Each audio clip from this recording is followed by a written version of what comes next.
Hello friends, कैसे हो आप सब। उम्मीद है अच्छे होंगे और लगातार पढ़ रहे होंगे। ये अपने चैनल अब पढ़ाई पे हाउ टू ऑर्गेनिज्म रिप्रोड्यूस का 8वां लेक्चर है, जिसके अंदर आज हम बात करेंगे सेक्सुअल रिप्रोडक्शन की। सेक्सुअल रिप्रोडक्शन और सेक्सुअल रिप्रोडक्शन मतलब अलैंगिक जनन और लैंगिक जनन के अंदर हम अंतर पहले ही देख चुके थे। पहले लेक्चर में हमने उसको पढ़ लिया था। उसके बाद में या दूसरे लेक्चर में पढ़ा था, सॉरी। डिस्क्रिप्शन में सभी वीडियो की लिंक आपको मिल जाएगी। आज हम सेक्सुअल रिप्रोडक्शन के बारे में जानते हैं। इससे पिछले लेक्चर्स के अंदर हमने सेक्सुअल रिप्रोडक्शन को समझा है और उसके जो टाइप थे उन सब टाइप्स की हमने अलग अलग टॉपिक में या अलग अलग लेक्चर में बात कर ली थी। हमारी टीम से तो आप मिल ही चुके हो। चलो अब शुरू करते हैं हम इसकी बात। तो लैंगिक जनन, अलैंगिक जनन से क्या रिप्रोडक्शन हो रहा था और क्या हो रहा था अलैंगिक जनन के अंदर कि एक ऑर्गेनिज्म से दो या दो से अधिक ऑर्गेनिज्म बन रहे थे या एक नया ऑर्गेनिज्म बन रहा था। ये सब हमने सेक्सुअल रिप्रोडक्शन में देख लिया, पर उसकी कुछ लिमिटेशंस होती हैं। इसीलिए हम अपने चारों तरफ अगर देखें तो वहां पे हम देखते हैं कि दो ऑर्गेनिज्म मिलके मतलब दो जीव मिलके क्या करते हैं, नंबर 1 2 एक नया ऑर्गेनिज्म बनाते हैं। हम अपने चारों ओर देखते हैं, जैसे गाय है तो गाय अकेले बछड़े को पैदा नहीं कर सकती, वहां पे दो ऑर्गेनिज्म की जरूरत पड़ती है। तो क्यों सेक्सुअल रिप्रोडक्शन को आगे लाया गया या सेक्सुअल रिप्रोडक्शन की क्या क्या लिमिटेशंस थी, या इसको बोलते हैं हम why the sexual mode of reproduction, या सेक्स जो लैंगिक जनन की प्रणाली क्यों लाई गई। तो उन्हीं सब की बात हम करेंगे। यहाँ पे आपको ज्यादा नहीं समझ में आएगा तो भी कोई बात नहीं है। जैसे जैसे हम इस सेक्सुअल रिप्रोडक्शन के टाइप पढ़ेंगे प्लांट के अंदर और एनिमल के अंदर, तब आपको और ज्यादा समझ में आ जाएगा। आज बेसिक्स है पर यह समझना बहुत जरूरी है। तो पहला जो रीजन है वो है वेरिएशंस। कौन सा रीजन है? वेरिएशन। वेरिएशन की बात हमने पहले लेक्चर में भी की थी, या विभिन्नताएं। वेरिएशन या विभिन्नताएं, वहां हमने बात की थी कि जो सेक्सुअल रिप्रोडक्शन हो या एसेक्सुअल रिप्रोडक्शन, दोनों में अंतर आते हैं। एसेक्सुअल रिप्रोडक्शन में जो वेरिएशंस आते हैं वो किसकी वजह से आते हैं? सेक्सुअल रिप्रोडक्शन में जो वेरिएशन आ रहे हैं या अलैंगिक जनन में जो वेरिएशन आ रहे हैं किसकी वजह से आ रहे हैं? सेल डिवीजन की वजह से या कोशिका विभाजन की वजह से, क्योंकि वहां पे प्रोसेस एक ही होती है तो इसी के द्वारा वेरिएशंस आएंगे।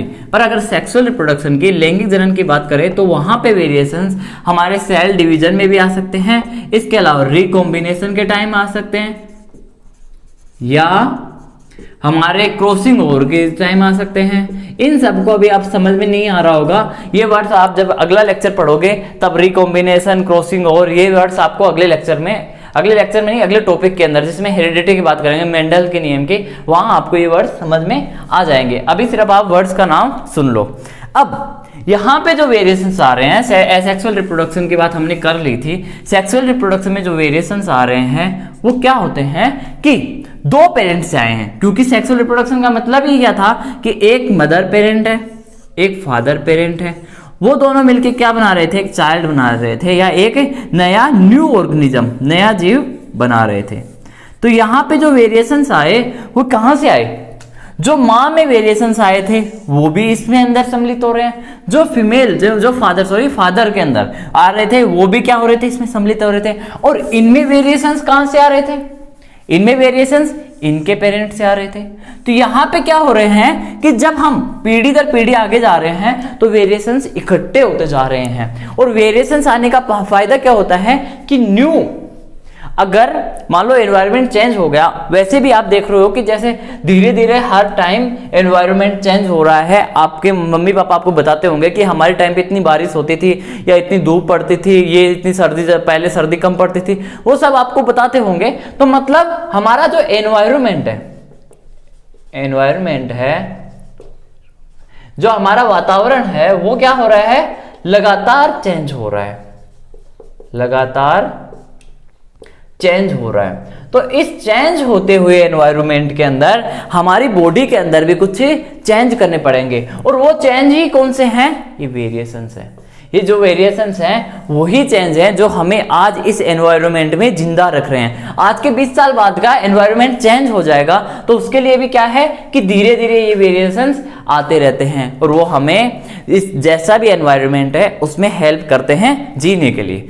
अब इसके बाद वाली लाइन आप ध्यान से समझना कि आपकी बुक के अंदर लिखा हुआ है कि जो वेरिएशंस आ रहे हैं, जो विभिन्नताएं आ रही हैं, वो एक ऑर्गेनिज्म के लिए हानिकारक हो सकती हैं या उसके सर्वाइवल पे इफेक्ट डाल सकती हैं। पर अगर पॉपुलेशन की बात करें या किसी स्पीसीज के एग्जिस्टेंस की बात करें कि स्पीसीज है या नहीं, उसके लिए इंपॉर्टेंट होते हैं। क्यों? क्योंकि अगर मान लो ये हमारा एक मदर पेरेंट था, ये फादर पेरेंट था, इनसे क्या बना? एक न्यू ऑर्गेनिज्म बना और इस ऑर्गेनिज्म के अंदर वेरिएशंस आए, मतलब विभिन्नताएं आई।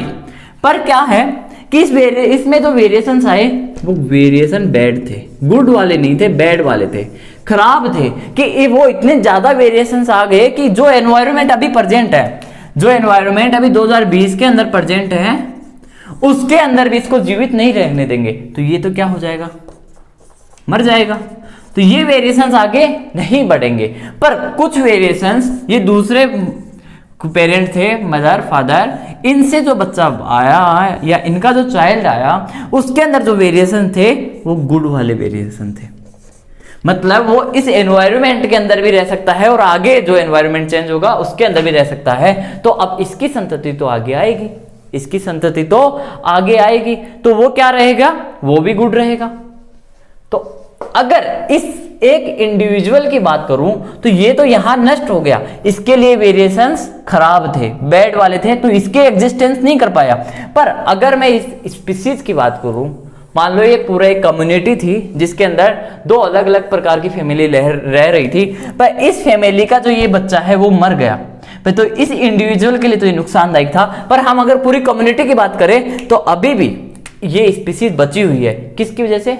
इन मम्मी पापा की वजह से, क्योंकि इनका बच्चा अभी भी जिंदा है। तो अभी भी अगर मान लो ये मैं एक मेल में ये बता रहा हूं कि ह्यूमन स्पीसीज है, ह्यूमन स्पीसीज अभी जिंदा है, पर अगर इसकी तरफ से देखें तो ये मर गया। इसीलिए लाइन लिखी हुई है कि जो वेरिएशंस आते हैं वो एक इंडिविजुअल के लिए नुकसानदायक हो सकते हैं, पर अगर पॉपुलेशन की बात करें तो उसके लिए फायदेमंद होते हैं। और ये बात हमने नीचे जब आपको समझाया था दूसरे लेक्चर के अंदर, या पहले लेक्चर के अंदर, पहले लेक्चर के अंदर, वहां पर भी आपको समझाया था कि नीचे के अंदर कोई ऑर्गेनिज्म अगर रह रहा है तो नीचे के अंदर अगर चेंज हो गया तो वो वहां पे जिंदा रह पाएगा।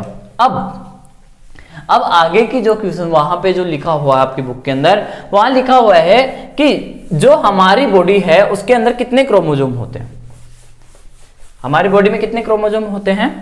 मैं ह्यूमन का एग्जांपल लेकर आपको समझा देता हूं कि उसके अंदर किस प्रकार से जन्म होता है। और वहां पे वैसे तो अभी नहीं समझ में आएगा, अगले लेक्चर में और ज्यादा समझ में आएगा आपको, पर आपको जो क्वेश्चन वहां पे दिया हुआ है वो आपको जरूर समझ में आ जाएगा। तो एक मदर पेरेंट है, एक हमारा फादर पेरेंट है। तो मदर पेरेंट के अंदर अगर क्रोमोसोम की बात करें, गुणसूत्रों की बात करें, तो क्या होते हैं? 46 होते हैं। उसके अंदर क्या होते हैं? 44 प्लस XX। और फादर पेरेंट की बात करें तो कितने होते हैं? 46 होते हैं। उसके अंदर क्या होते हैं? 44 प्लस XY। ये आपको पता होगा, आपने अभी तक पढ़ा होगा, तो यहां तक आपको कोई प्रॉब्लम नहीं होगी। अब वो बोल रहा है कि आपकी बुक के अंदर लिखी हुई है लाइनें कि जब मदर और फादर के सेल मिलके क्या बना रहे हैं? एक न्यू ऑर्गेनिज्म बना रहे हैं। तो जब यहां क्रोमोसोम संख्या 46 थी, यहां 46 थी, तो यहां पे कितने होने चाहिए? 92 होनी चाहिए। पर वहां पे होती कितनी है? 46 ही होती है। तो इसको कैसे मैनेज करता है? तो वही मैं समझा रहा हूं आपको कि जो मदर पेरेंट है उसके अंदर 44 प्लस XX है, वो सभी सेल्स की है, पर यहां से कुछ जर्म सेल्स बनती हैं, या उनको हम बोल देते हैं रिप्रोडक्टिव सेल। रिप्रोडक्टिव सेल ये फादर भी बनाता है और मदर भी बनाती है। तो उसके अंदर क्रोमोसोम होते हैं इसके आधे, मतलब कितने होंगे? 20। अगर 26 लिखो तो यहां कितने होंगे? 23 होंगे। अब 23 आ गए, ये किसके आधे हैं? अगर यहां पूछा जाए कि जो रिप्रोडक्टिव सेल होती है उनके अंदर क्रोमोसोम या DNA आधा होता है, तो वो किसकी तुलना में अगर कंपेयर करें तो किससे कंपेयर करेंगे हम? नॉन रिप्रोडक्टिव सेल से, जो इस मदर के एग्जिस्टेंस के लिए जरूरी है, इस फादर के एग्जिस्टेंस के लिए जरूरी है। अब ये बात आपको समझ में आ गई। मैं ये रिप्रोडक्टिव सेल बना देता हूं। तो मदर के अंदर जो रिप्रोडक्टिव सेल बनेगी वो बनेगी 22 प्लस और 22 प्लस एक्स, और फादर के अंदर जो बनेगी वो बनेगी 22 प्लस एक्स 22 प्लस वाई। इस डिवीजन को यहां पे क्या हो रहा है कि जो क्रोमोसोम नंबर है, देखो यहां 23 है, यहां पे कितने हैं 23, यहां पर भी 23 है, सभी जगह 23 है, तो क्रोमोसोम नंबर 46 से कितने हो गए 23 हो गए। इसीलिए इस डिवीजन को हम बोलते हैं मियोसिस। क्या बोलते हैं मियोसिस या अर्धसूत्री विभाजन। क्या बोलते हैं अर्धसूत्री विभाजन। अब मान लो मेल और फीमेल का कोई भी गेमेट ये मिलके क्या बना लेंगे जाइगोट बना लिया, जाइगोट बना लेंगे, तो उसके अंदर क्रोमोसोम संख्या कितने हो गए 23 इधर से आ गए 23 इधर से आ गए 46, तो मैनेज हो गए ना हमारे 46 क्रोमोसोम थे वो मैनेज हो गए। यहां समझ में आ गई। अब ये बोल रखा है कि जो जाइगोट सेल बनी वो सिंगल सेल है, और इस सिंगल सेल से क्या होता है, देखो मैं मिटा देता हूं, यहां तक आपको मेरे हिसाब से समझ में आ गया होगा, कोई डाउट नहीं होगा। आगे वाली लाइन समझना कि जो जाइगोट बना मदर और फीमेल फादर के गेमेट से क्या बना, हमारे पास जाइगोट बन गया।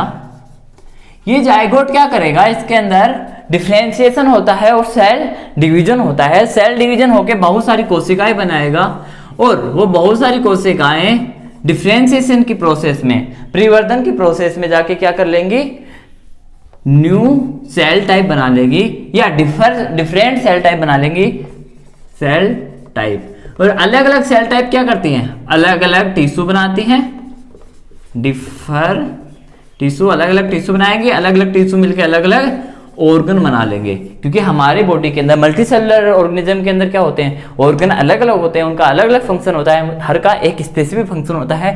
तो इस प्रकार से प्रोसेस हो रही है। अब ये प्रोसेस हो रही है तो ये ऐसे तो है नहीं कि फ्री में होगा भाई, सेल डिवीजन एनर्जी लेती है, डिफरेंशिएशन में एनर्जी लगती है, तो एनर्जी आती कहाँ है, यही क्वेश्चन वहां दिया गया है कि ये एनर्जी जो है वो कहां से आती है। तो हम इसी एनर्जी के कंसेप्ट को समझते हैं। अब देखो मेल और फीमेल गेमेट हैं, ये जो सिंपल ऑर्गेनिज्म है, जो सिंपल ऑर्गेनिज्म है उनके अंदर तो सिमिलर ही हो जाते हैं, या तो मे बी सिमिलर या बहुत ज्यादा अंतर नहीं होता है, तो उनमें तो हम ज्यादा नहीं बता पाते हैं। पर जो कॉम्प्लेक्स ऑर्गेनिज्म है जैसे प्लांट हो गए, ह्यूमन हो गया, वहां पे क्या होता है कि जो मेल गेमेट होता है जो फादर से आएगा वो कौन सा है, मेल गेमेट है, उसको स्पर्म बोलते हैं, आपको आगे समझ में आ जाएगा, या पोलन ग्रेन बोलते हैं। वो जब आगे पढ़ोगे आप, जैसे इसके बाद में 2-3 लेक्चर में आपको समझ में आ जाएगा, वो क्या होता है, स्मॉल होता है और मोटाइल होता है, मतलब गति करता है, गतिशील होता है और छोटा होता है। और जो फीमेल से आया मतलब मदर से आएगा उसे ओवम बोलते हैं। क्या कहते हैं, ओवम कहते हैं। ये क्या होता है, लार्ज होता है और नॉन मोटाइल होता है। देखो नेचर ने कैसे बनाया अभी मैं समझाऊंगा। ये मतलब अगतिशील होता है, और अगतिशील है और नो लार्ज है, तो इसके अंदर हम क्या कर सकते हैं, फूड को स्टोर कर सकते हैं। ये फूड कहां काम आएगा, या ये एनर्जी कहां काम आएगी हमें, जब ये जाइगोट बनाएंगे, और जब जाइगोट से पूरा एक ऑर्गेनिज्म बनेगा, ये जब ये नमूना बनेगा, ये ऑर्गेनिज्म बनेगा, तो वो एनर्जी क्या आएगी, काम आएगी। अब देखो अगर कोई चीज बाहरी है तो बाहरी चीज को ले जाने में जोर ज्यादा आएगा। तो नेचर ने क्या किया कि जो लार्ज बनाया, जिस ओवम को लार्ज बनाया, उसे क्या कर दिया कि नॉन मोटाइल करके और उसके अंदर फूड डाल दिया कि भाई तू फूड रख, तेरा काम है फूड रखना, और जब जाइगोट बन जाए उसके बाद में क्या करना है, उसके बाद क्या करना है, पूरा ऑर्गेनिज्म बनाना है। और स्पर्म को बोला कि भाई मैं तुझे बोल रहा हूं तू गतिशील बन, और कहां तक जाना है, तुझे ओवम तक जाना है, वहां फर्टिलाइजेशन करना है। उसके बाद वो सारी प्रोसेस आगे की हम डेवलपमेंट की वो सारी प्रोसेस हम अगले लेक्चर्स के अंदर देखेंगे।